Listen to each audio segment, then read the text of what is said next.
Hi, my name is Gary Jacobs, and we're here today in Riverhead at Family Court in support for Dr. Carlos Rivera, a pediatrician for over 20 years who has been persecuted by not only his ex-wife, but by the abusive judges in Suffolk County.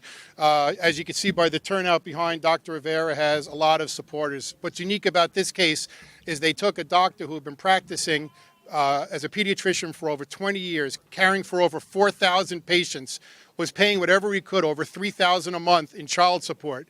Yet the judge still thought it was in the best interest of their children to incarcerate Dr. Rivera in Riverhead for 6 months. That's an absolute miscarriage of justice, no matter how you slice it. Not only did he cost the taxpayers of Suffolk County over $100,000 keeping him in jail, it caused him to lose his practice, and now his children ended up being on social services. But let's also not forget all the people that are behind me that have their children go to Dr. Rivera and had to go out while he was incarcerated and find another pediatrician to take care of their kids. A testament to what kind of a doctor and what kind of a caring person Dr. Rivera is that all these people behind me came out here on a 9 o'clock on a weekday to Riverhead to support him, and also took all their children back to see Dr. Rivera when he got another job at another practice. This is an absolute miscarriage of justice. We cannot let it go on. It needs to stop. We need to support Dr. Rivera and show the judges that we will not tolerate the persecution of a loving father, a loving, caring doctor who's doing nothing but trying to get divorced and move on with his life.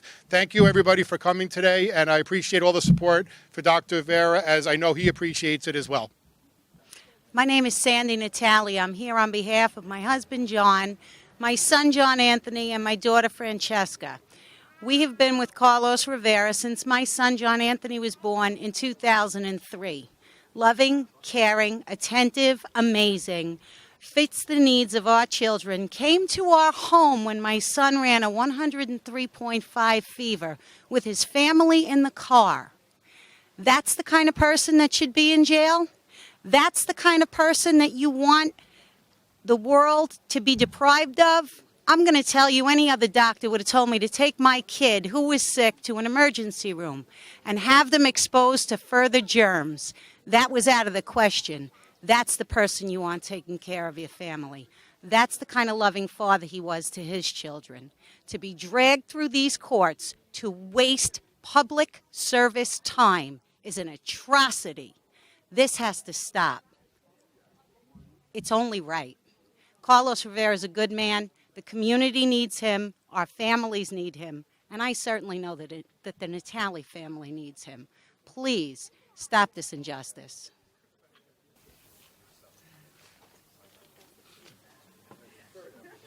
My name is John Keel. Dr. Rivera has been my children's pediatrician for the better part of 7 years now. I can't attest to paternal issues or divorce issues. What I can attest to is that he's an amazing doctor. He's an amazing guy. Loves his children, loves his patients parents, and it's just heartbreaking to see what he's going through. And he deserves a lot of support.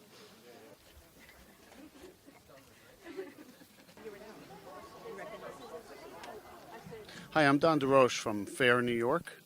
It's www.fairnys.org, and we're an organization that helps people in family court and family law, and we're trying to make a difference. And I'm appalled at the situation with Carlos Rivera being sent to jail. It doesn't make any sense. It doesn't make any sense for him. It doesn't make any sense for his family. It doesn't make any sense for the people of New York State. He was put in jail, and the people of New York had to pay for him being in jail. In addition to that, his family is on welfare because he can't support them, especially when he's in jail. So we really need to make some changes, and this is not a good situation. In 1865, we adopted the 13th Amendment, which, as everyone knows, abolished slavery and debtor's prison. Carlos went to jail for being in debt. That's the same thing as being in debtor's prison. We need to make changes. I support Carlos 100%. We got a win today, which is great, and I will support him on his march in 2015 in May. Thank you very much. My name is Chris DiMaggio. I'm the host of FIT TV. I do weekly programming on families in transition. This is what I do. And this case is one of the most outrageous cases I've ever seen. But there are many others like it. We should not forget that the family court, which is what we're standing right in front of, is not really a family court for families. It's really for those people that want to produce more income for what they have. It's just about them keeping up their business. It's not about the best interests of children. As a matter of fact, it blows the best interests of children out of the water. So I want to thank everybody for coming. It was a great show, a great turnout, and I hope that this helps Dr. Rivera get back his life. Thank you. We support Dr. Rivera! I really want to thank you from the bottom of my heart for being here today. I'd say, but thanks. I realize it was hard for all of you to make the time to be here, and it's been a privilege to be with your families for all these years, especially now. So I just want to thank you. And I got to get it straight. So I'm going to read something now that takes a while. Gary tried to get me to write something short, and I couldn't help myself. So I timed it. It's about 15 minutes if I don't slow down for anything. So I hope you could just bear with me, okay? The past 6 years have been the most painful experience of my life. I've suffered greatly from a system that I once trusted with the faith of a child. I've since come to find the matrimonial law and family court are two systems rife with flaws. It is a prosperous cash cow that feeds on the pain and the destruction of families. It generates over $50 billion a year. In the end, it leaves individuals bereft of savings and of hope. As lawyers charge $450 per hour to instigate adversity between individuals navigating through a painful and stress-ridden period. I look back and still cannot comprehend the sequence of events that led to my personal cataclysmic experience of biblical proportions. I had never claimed to be a good businessman. My passion is the privilege of being a physician and to do my best for the families that I serve. The finances at both my home and my pediatric practice prior to my divorce were handled by my ex-wife. When I signed my settlement agreement, I faced a trifecta of misfortunes. After suffering a major depressive episode, I was ousted from a successful practice by my former partner. Within 2 weeks of a hospital admission for depression, I next faced the loss of income and an inability to procure a business loan due to the real estate crash. My ex-wife exploited the opportunity and coerced me to sign a punitive settlement under threat of supervised visitation with my children. Though I was represented by counsel, I was not aware of the fact, that the contract bound me to paying 95% of my income. My lawyer never informed me or forewarned me of the consequences I could face in the event of being unable to sustain a $15,000 per month agreement. I was now obligated to pay. Furthermore, without further explanation, my attorney instructed me to sign a clause that freed her of any liability for a contract that she herself drafted. Without startup funds, I managed to open a solo practice with personal loans from the families I served. Many of you here today, and I'm truly grateful for that. Despite the grassroots efforts and compassion of these wonderful people who are here with me today, the practice quickly spiraled into bankruptcy. As a solo practitioner, I was unable to generate my former income. I lacked the capital to expand the practice. My fiancée Jamie and I struggled to run a medical practice while desperately trying to comply. Eventually, we were unable to evade an avalanche of debt. The situation became terminal when in October of 2012, my medical malpractice policy was terminated for repeated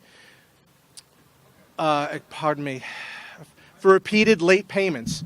I was devastated by this event. The stress and depression became insurmountable, and I suffered yet another major depressive episode. I found myself admitted to South Oaks for depression. Upon returning home, I was left with no option but to close my practice. It would be too risky to practice medicine without malpractice insurance. Now my troubles were exponentially worse. Without income, my children would certainly suffer. I soon realized I had no choice but to return to work and practice without medical malpractice insurance. My ex-wife, who refused to seek employment herself, chastised me for late payments on her utilities. She failed to recognize that her utilities were always paid before mine and the practice's. Jamie and I were unable to purchase home heating oil and began to use diesel fuel to heat our home. We routinely faced utilities being turned off for late payment. Phones, water, electric, cable TV, and cable internet. The office suffered greatly as well. I could not afford vaccines and supplies. Again, The cable TV, phones, and internet at the office were shut off as well, on more occasions than I care to admit to. We scrambled for loans from Jamie's ex-husband to reinstate office utilities. Now think about that for a moment. This man cares so much for his wife and children that he readily spared the little he had to help us. He even loaned money for heating oil for my ex-wife and children's home. He's truly a wonderful and benevolent man. And I am deeply indebted to him. Things continue to worsen. I've learned from experience that when friends try to reassure me that things couldn't get worse, I correct them and say, no matter how bad it is, it can and will get worse. Just watch. Sure enough, it did. My ex-wife would repeatedly rant about my inability to sustain her lifestyle. Though she failed to seek employment to contribute for the care of our children, she was exempt from any financial responsibilities while I was held liable for $15,000 per month. That would be $180,000 per year to be able to be my ex-wife. My financial loss paled in comparison to being alienated from my children. I am able to weather the humiliation of what I have been put through. I came from a poor family, so returning to poverty was never something I lamented over. Alienation from my children has been the worst punishment I have ever faced. How does divorce entitle the mother to monopolize, or any parent to monopolize, access to your own children? I have been denied my opportunity and right to be a father. It's a painful irony to have parents tell me how their children play doctor and imitate Dr. Rivera at home, yet be kept from my own children. It is painful to receive drawings from these children now that I care for, and I collect more paintings from them than from my own beloved children. My own children have been brainwashed into believing that I care more about Jamie and my replacement children, her two daughters, than them. My children are forbidden from speaking Jamie's name in their mother's home. Furthermore, there is no evidence of my existence in their home. They are forbidden to mention my name in the presence of their mother's relatives, and they most certainly cannot answer the phone in the company of these same relatives. They are clearly being subjected to emotional abuse. How is this behavior in the best interest of the children? People often tell me that children will come around as adults or when they have their own children. To this statement, I reply, imagine I take your children from you, subject them to years of rhetoric as to what a horrible person you are, then return them to you in 20 or 30 years from now and try to reassure you that eventually they will see through it and upon their return will still love you.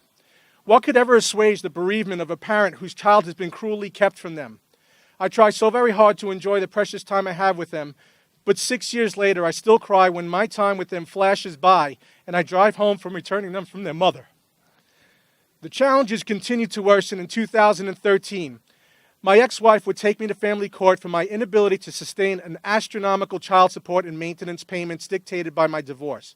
No thanks to my original attorney, my stipulation of settlement is so absurd that it left me completely vulnerable in every category. In a wholehearted attempt to provide for my children, I agreed to pay for more than the law stipulates and more than individuals with much more lucrative careers. My child support and alimony payments grossly exceed those of colleagues with more children than I have who generate twice my peak income.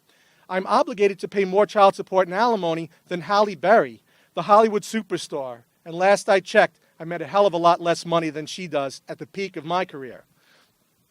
Next, I turned to an attorney whose children I cared for as a physician. I was relieved that such a local legend would represent me in court. Despite the fact that I retained him with money borrowed once again by Jamie's husband, I was sent to court with his associate. Despite my pleas, he continued to assign me his associate. Of course, the trial went horribly. My worst fears were greatly exceeded when I received the maximum penalty allowable.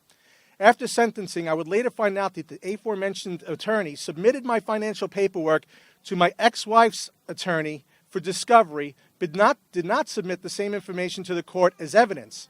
In essence, the court was never provided proof of my inability to sustain $15,000 per month payments.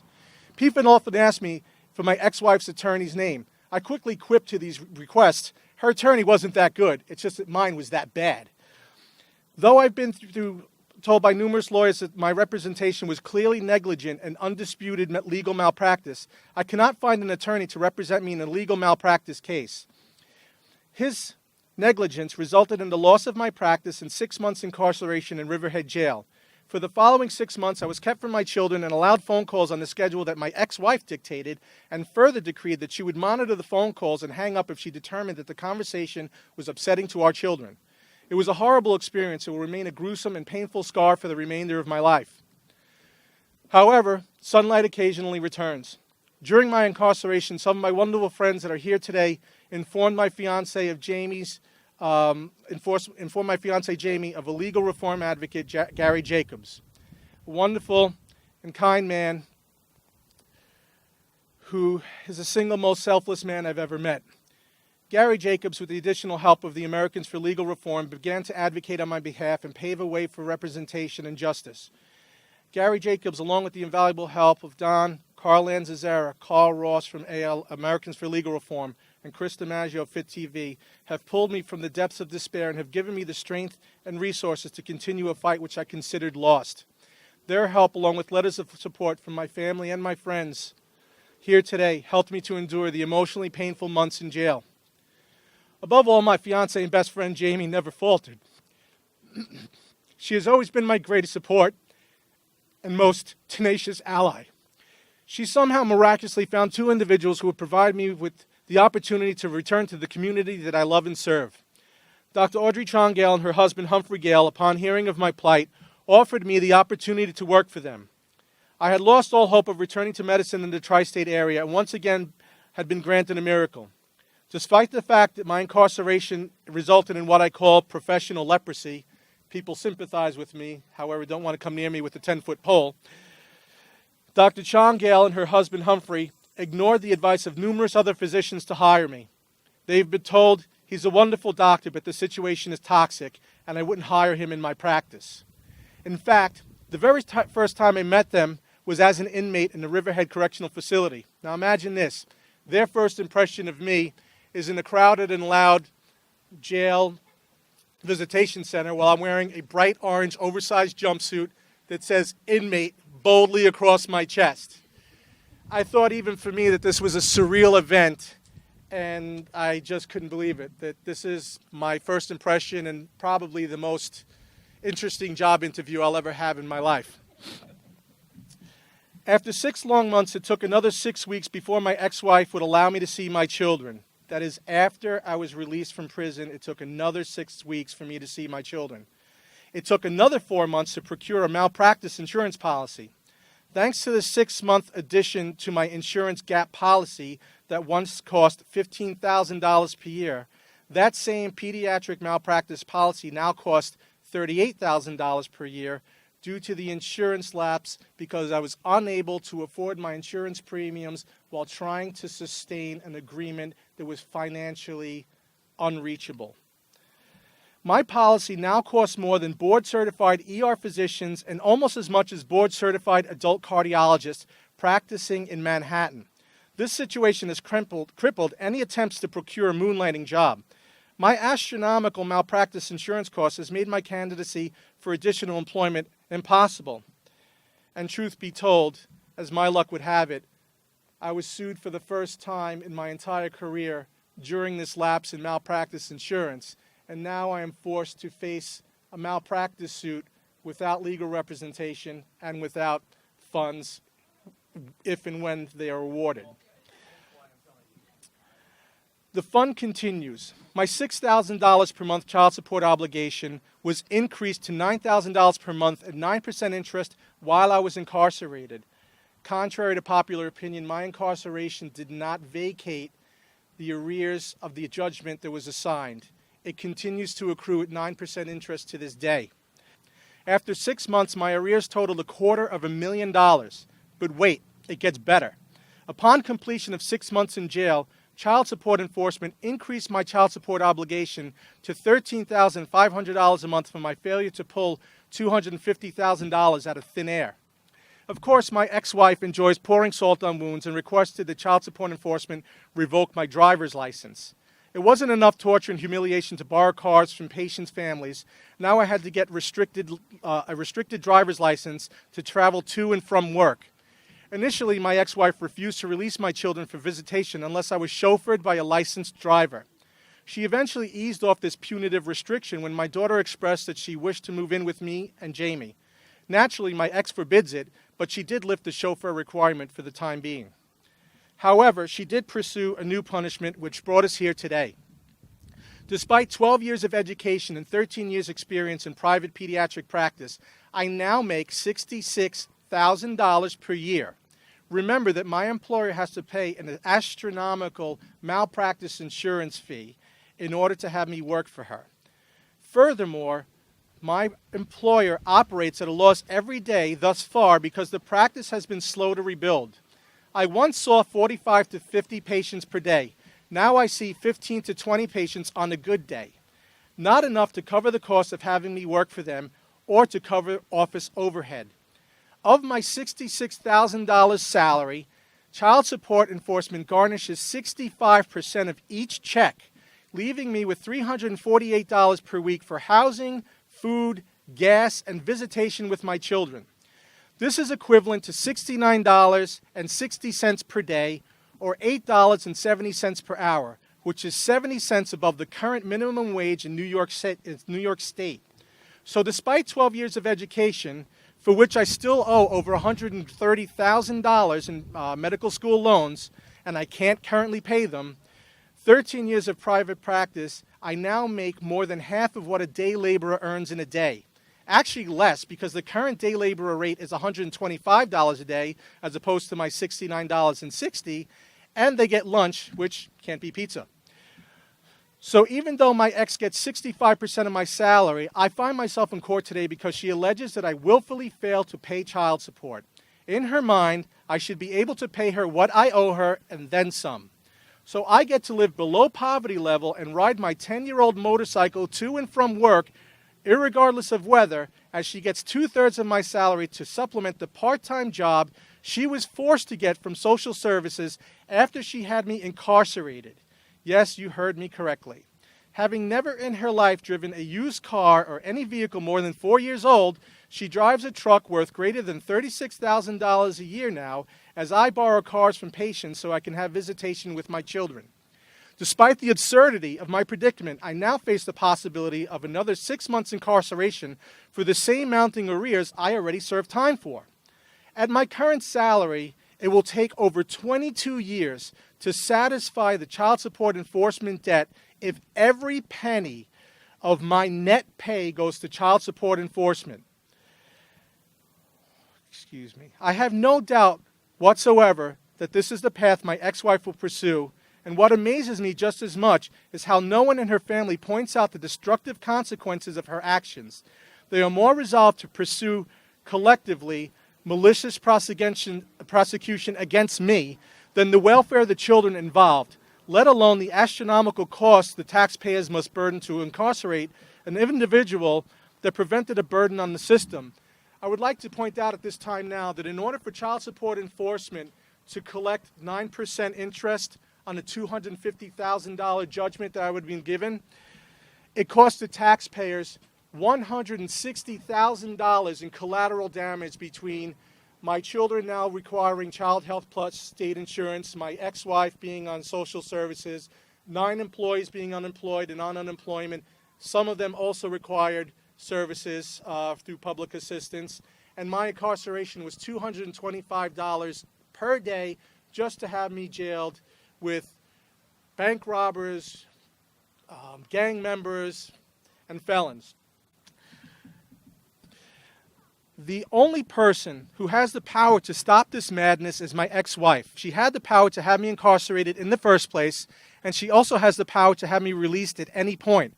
Instead, she made sure I be kept from Jamie and our 6 children for the entire painful duration of 6 months. She also has the power to vacate the astronomical arrears that I face. I know better than to ever dream this will occur. Family court will continue to turn a blind eye to gender prejudice and malicious prosecution for as long as they can prosper from this financially. Every word of this is an unexaggerated truth.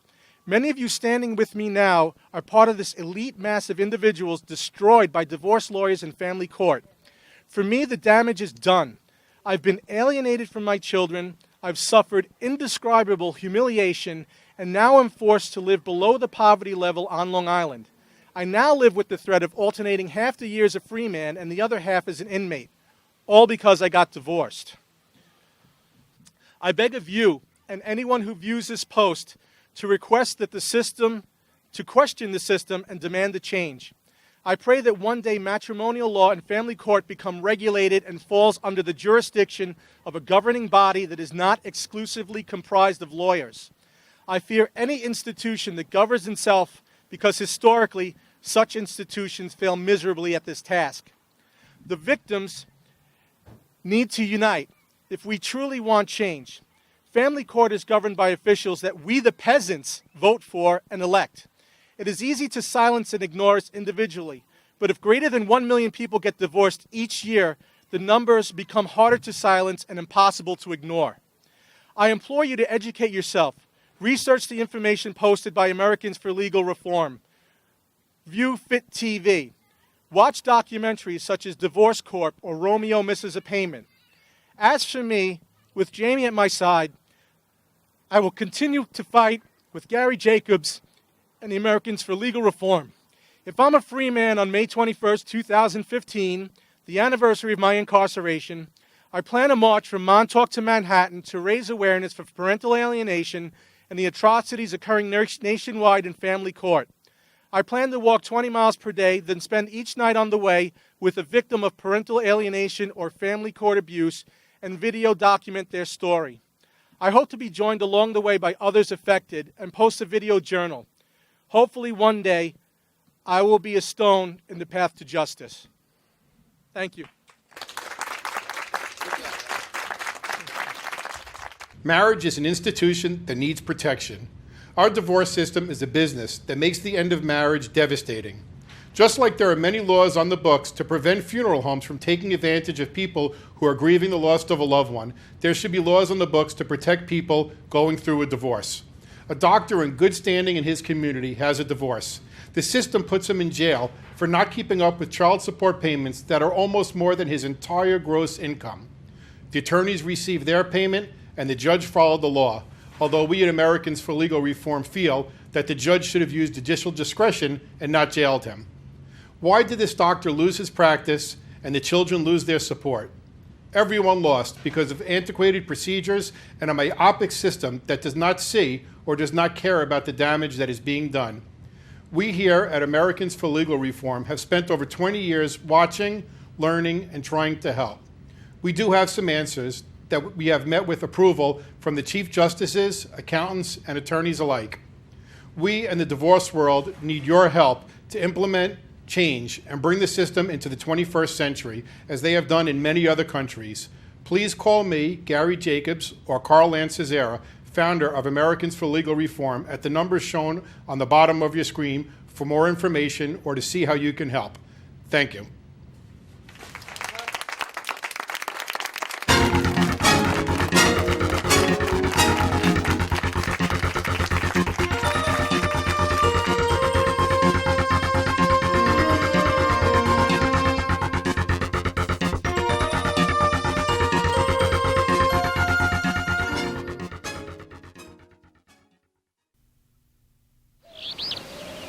It's springtime in the forest of the black-tailed deer.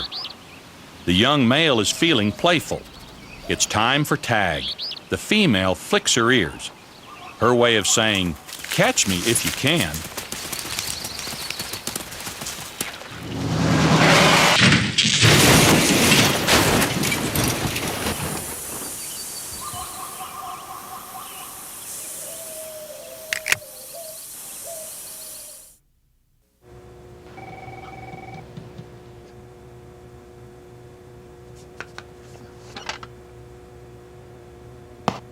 Think being a big brother means taking time out of your schedule to tutor a kid in algebra? Think again. To learn more about becoming a big brother or big sister, call 1-888-412-BIGS.